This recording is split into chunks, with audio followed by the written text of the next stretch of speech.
जब पशुओं को मिलेगा प्यार और मिल्को मोर पशु आहार तो दूध बहेगा, मुनाफा बढ़ेगा। मिल्को मोर पशु आहार। खुद ही को आजमाया है तो ये अंदाज आया। तुम में भी मैं हूं, शुद्ध प्लस पान मसाला। नमस्कार, आप देख रहे हैं लोकमंच न्यूज और मैं हूं आपके साथ सत्यम गौर। बुलेटिन की शुरुआत बड़ी और अहम खबर के साथ करेंगे। बुलंदशहर से बड़ी खबर सामने निकल कर आ रही है। विधानसभा चुनाव की तारीखों का ऐलान हो गया है और इसी के साथ जिले में आचार संहिता का पालन पुलिस करा रही है। बड़ी और अहम खबर आपको बता रहे हैं। सीओ डीवाई वंदना शर्मा ने गुड्डू पंडित के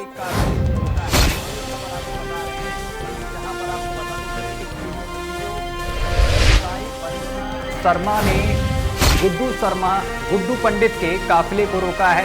रात में गाड़ियों पर पार्टी के झंडे लगाकर किया जा रहा था प्रचार। सीओ और कोतवाल ने मौके पर पहुंचकर गाड़ियों के झंडे उतरवाए हैं।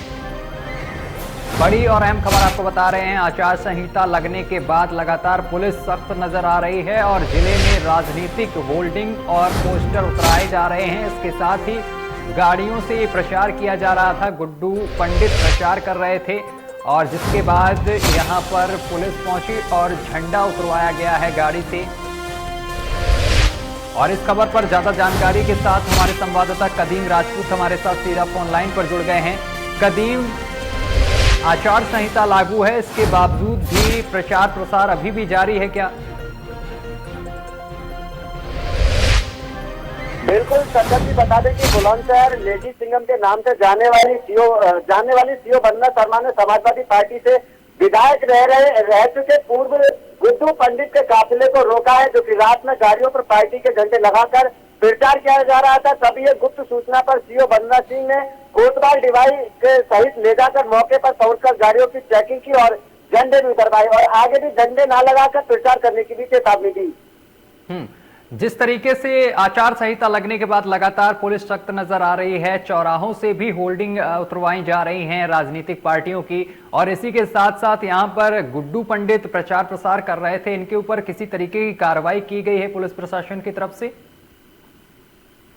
सतन जी, कार्रवाई तो खैर इतनी बड़ी नहीं हुई, लेकिन हालांकि बुलंदशहर पुलिस की अगर हम बात करें तो पूरी तरह से अलर्ट मोड पर है। हर चौराहे नुक्कड़ पर पुलिस जो है गहनता से निगरानी पर है कि कोई भी गाड़ी झंडा लगाकर प्रचार तो नहीं कर रही है। रात में किसी भी पार्टी के द्वारा किसी तरह का कोई प्रचार तो नहीं किया जा रहा है।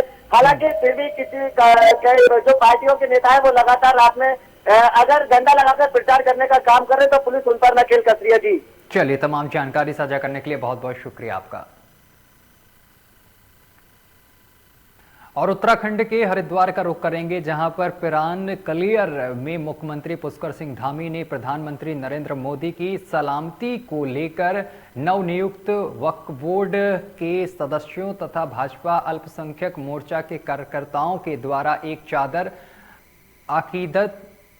अकीदत के साथ दरगाह पिरान कलियर में भेजी गई है। चादर को वक्फ बोर्ड के सदस्यों और भाजपा के अल्पसंख्यक मोर्चा के कार्यकर्ताओं ने दरगाह पिरान कलियर हजरत साविर ए पाक के रोजे मुबारक पर पेश की है। वहीं पीएम नरेंद्र मोदी व मुख्यमंत्री पुष्कर सिंह धामी की सलामती की दुआएं मांगी गई हैं। इस मौके पर पूर्व राज्य मंत्री एवं नवनियुक्त वक्फ बोर्ड सदस्य सादाब शम्स ने कहा है कि पंजाब दौरे पर गए प्रधानमंत्री की सुरक्षा में बड़ी चूक हुई है, जिसकी वक्फ बोर्ड के सदस्यों व भाजपा अल्पसंख्यक मोर्चा इसकी कड़े शब्दों में निंदा करते हैं और पंजाब में बैठी कांग्रेस की सरकार को सुरक्षा में हुई चूक का जिम्मेदार ठहराते हैं। उन्होंने आगे कहा है कि दरगाह साविर ए पाक पर पेश की गई चादर मुख्यमंत्री पुष्कर सिंह धामी ने अपने हाथों से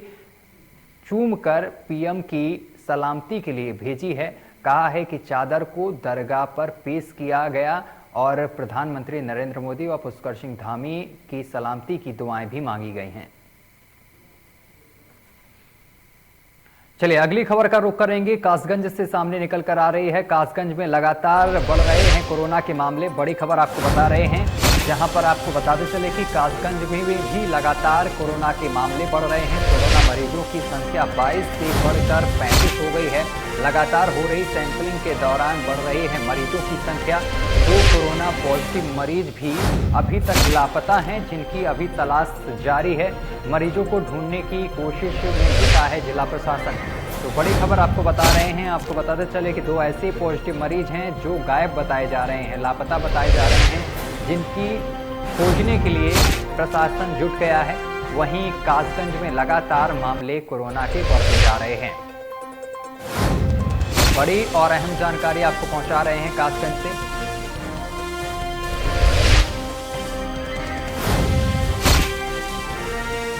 बड़ी खबर आपको बता रहे हैं कासगंज से, जहां पर आपको बताते चले कि 22 से बढ़कर अब 35 कोरोना के मामले कासगंज में हो गए हैं।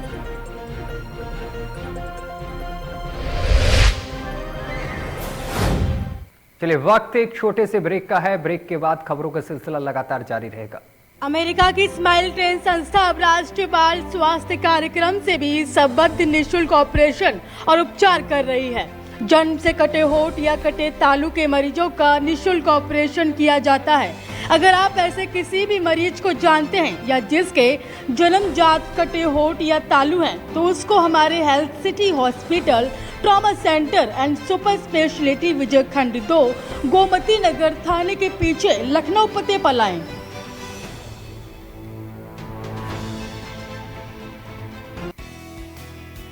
रज्जू भैया सैनिक विद्या मंदिर, गांव खंडवाया, तहसील शिकारपुर, जिला बुलंदशहर आपका स्वागत करता है। रज्जू भैया सैनिक विद्या मंदिर एक राष्ट्रीय प्रकल्प है, जिसका मुख्य उद्देश्य विद्यार्थियों को एनडीए व अन्य माध्यमों से भारतीय सेना में प्रवेश दिलाना है।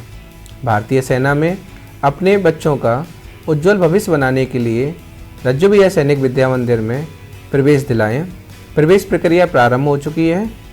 31 दिसंबर 2021 तक रजिस्ट्रेशन किए जा सकते हैं तथा लिखित परीक्षा 16 जनवरी 2022 को होगी।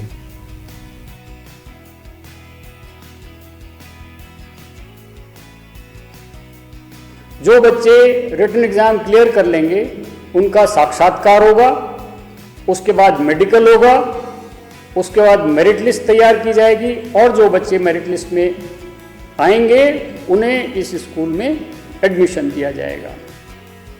योग्य शिक्षकों के माध्यम से रज्जू भैया सैनिक विद्या मंदिर में छात्रों को योग्य सैनिक, योग्य नागरिक और सफल मनुष्य बनाने के अवसर का लाभ उठाएं।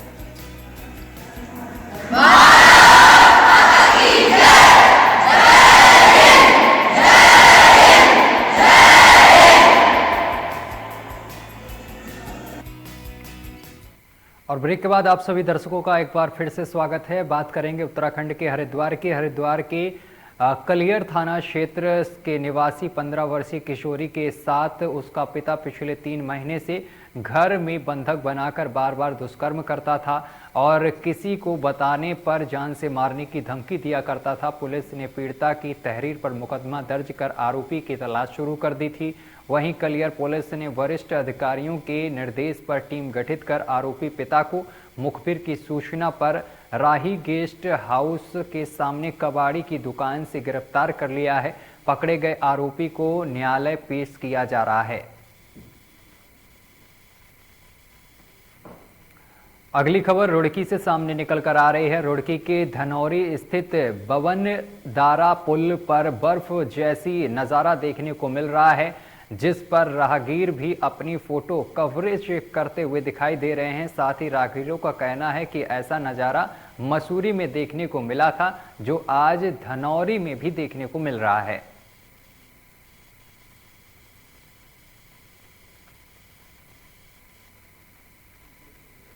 दो 2022 विधानसभा चुनाव को लेकर समीक्षा बैठक में मुख्य निर्वाचन अधिकारी ने ARO और RO की ट्रेनिंग के संबंध में अधिकारियों से जानकारी ली है। अधिकारियों ने बताया है कि RO और ARO की ट्रेनिंग हो चुकी है। उन्होंने मुख्य निर्वाचन अधिकारी को यह भी जानकारी दी है कि 13 बूथ ऐसे चिन्हित हुए हैं जहां 1250 से अधिक मतदाता हैं। वहीं कोविड-19 का जिक्र करते हुए कहा गया है कि चुनाव में कोविड गाइडलाइंस का पालन होना चाहिए। उन्होंने आगे कहा है कि इस गाइडलाइंस में दिए गए सभी बिंदुओं की जानकारी प्रत्येक को होनी चाहिए।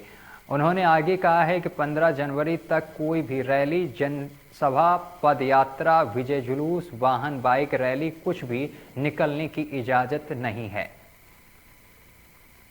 तो हमारा जो इलेक्शन है वो सेकेंड फेज में लगी है। यूपी का जो हमारा एडजॉइनिंग डिस्ट्रिक्ट है उसके साथ ही हमारा यहाँ का इलेक्शन भी लगेगा। तो अतः जो ये क्वेश्चंस पूछा जा रहा है कि वहाँ से इधर आएंगे, इधर से उधर आएंगे, एक ही टाइम पे दोनों जगह पे सेकेंड फेज पे लगने की वजह से ये शायद ही हो पाएगा कि ऐसे वोटर्स इधर से उधर या उधर से इधर हो। सेकेंडली हमारा यहाँ पे जो सेंसिटिव और वल्नरेबल जो बूथ्स है उसके लिए पर्याप्त मात्रा से वेबकास्टिंग, माइक्रो ऑब्जर्वर्स या नॉन CAPF मेजर्स से इसको फुलफिल करा रहे हैं। आज की जो बैठक में बेसिकली कोविड का जो गाइडलाइंस है, कोविड का गाइडलाइंस में जो SDM है, state disaster management act authority के अनुसार जो गाइडलाइंस आया है और जो कमीशन से गाइडलाइंस दिया गया है। और इसी के साथ बुलेटिन में अभी के लिए बस इतना ही। देश दुनिया की तमाम खबरें देखने के लिए देखते रहिए लोकमंच न्यूज।